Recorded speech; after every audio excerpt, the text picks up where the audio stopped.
Lift up your voice and say now. Hi, good afternoon. This is Laura Lee. Town Visit Tuesdays with LoraleeLiving here, and I'm actually here today with Stan Patterson, and he is with Prosthetics, Orthotics, and Associates. Correct. Yes, I got that right. So I really appreciate your time today. Thank you. We're glad to have you here. Thank you so much. Yes. It's an amazing facility. We're blessed to have it. Thank you. It's a blessing. Well, thank you. You're welcome. So, how and why? What was the inspiration of you getting started? Well, I wanted to be an orthopedic surgeon, and then a friend of mine that recently passed away, he kind of asked me if I'd ever seen, thought about prosthetics or orthotics. I didn't even know what that was really, because I had never even met an amputee, but I started looking into that instead of being an orthopedic surgery, and prayed about it a lot and everything else. And a special situation happened when we were at church. We saw this little girl. She didn't shake hands with everyone when they were first introduced at the beginning of the service. Everybody shakes hands and everything else. And the mother and the daughter, there was two daughters and the mother, and they stood up, but the little girl didn't. And we happened to look at it, and she was missing her right arm. And so I had to let the school know that Monday that if I was going to actually accept that, or they were going to fill my spot, because they only accepted like 18 students per year. And so we solved that. After service, they were just a few people away from us, just across the aisle, and the mother and the daughter and the other daughter were gone right after service. So we've gone back to that same First Baptist Church Orlando here for the last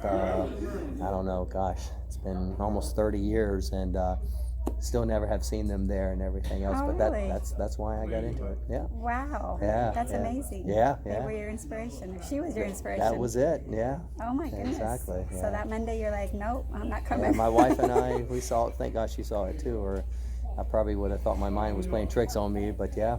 So I called him Monday and said, now this is, they say, the largest facility in the world, the single site facility in the world. Really? Prosthetic facility in the world, yeah. Wow. Yeah. And how long have you been in business?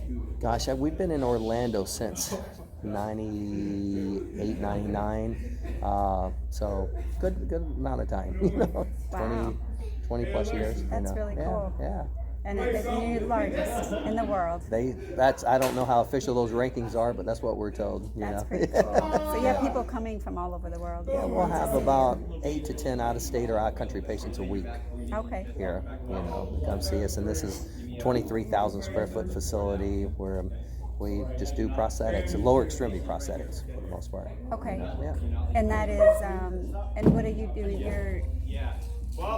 Is therapy, or are you actually facilitating the we facilitate the prosthesis. We align, fit, and teach people how to walk with them here. Oh, I see. Yeah. So usually we'll see the majority of our patients have trying to get fit elsewhere, either from around the United States or around the world, and didn't have the success that they wanted to. So then they come here, and so blessed to have the facility. Yeah. So amazing. Yes. So hopefully you get a little bit of feedback. What are your clients saying about you and about the facility when they come here? Well, are they amazed? That's what they say. Like, unlike any other facility and everything else, but it's they're a blessing for us. It's we couldn't do it without their effort and what they're trying to do and achieve. So most of the time when they come here, that they really want it real bad. And, okay. Not to say that where they went to before wasn't as good, but sometimes what happens is we're used to dealing with a more active clientele that are missing their limbs and so we end up seeing that, and that's kind of what we specialize in. And is that I guess it could be all kinds of things, but is it contributed to being in the military, or is it just car accidents, or just life in general that happens? We've seen the oddest things, from people falling off a 2 or 3 rung ladder and breaking their ankle, to a golf cart and twisting their leg real bad, to a knee operation that went bad, and infection sets in, and I mean, just we have seen it all. Boating accidents, you know, in military too, but it's over the broad spectrum. You wouldn't believe how people lose their limbs. You Wow. know? Yeah. And we never think it's going to happen to us. You know. Right. Yeah. Right. Yeah. It's incredible. Yeah. I'm just watching the people here in your facility, all ages. Yes.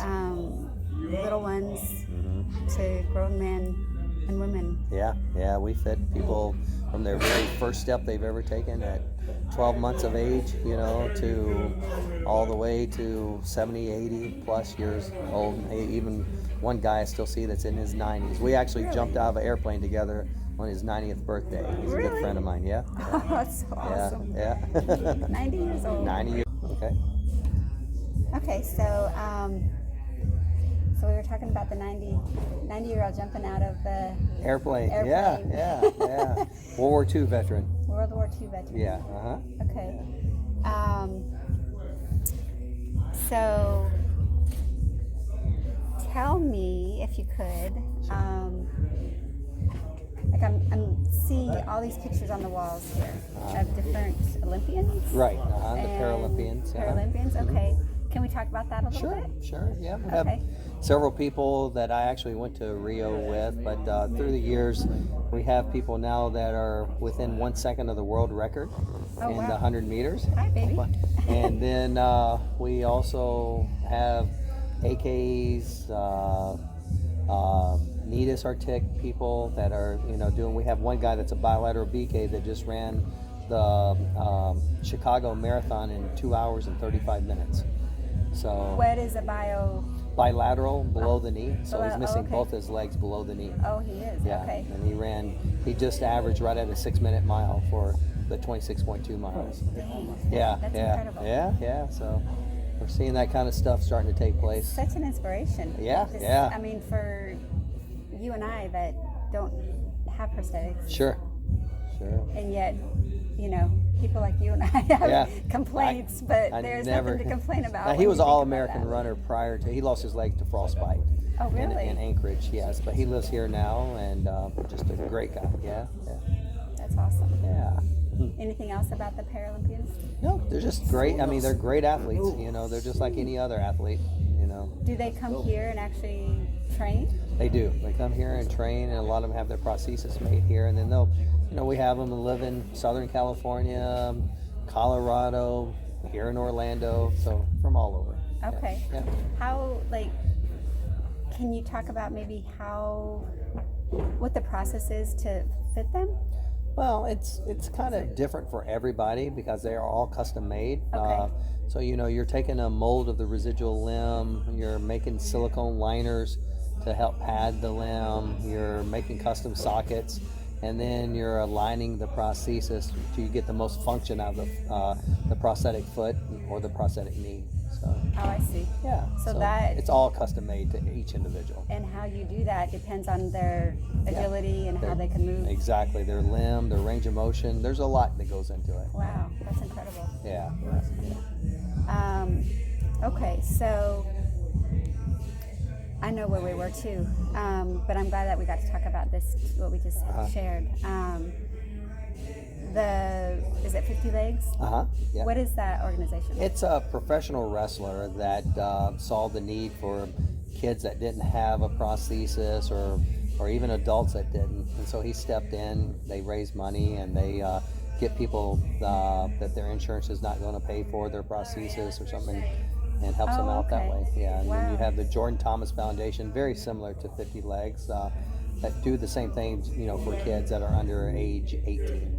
Oh, okay. Yeah. That's really awesome. Yeah. Good organizations that help out a lot of people. What about, I think Jim was mentioning, is there a group that comes in maybe once every 2 or 3 months, that like a group of kids or? No, we have kids come every week. Oh, from okay. all over. From all over? Yeah. Okay. Yeah, every week there's kids here from all over the United States and the world, you know. Okay. Yeah. What about as far as like giving back to the community? I know the 50 Legs and the other organization. Is there anything else? That's kind of what we do. Is we work with those organizations and make their sockets and all at basically for free for cost of That's that really stuff. nice. Oh yeah, That's we're so blessed to do awesome. it. No, yeah. What a great facility. Well, thank you. I appreciate that. I appreciate that. I'm so grateful to be here. Well, and thank you. We're very glad you're here. I appreciate All it. right. Thank you so much. All right. All right. Thanks. Town from London to Taiwan. I've been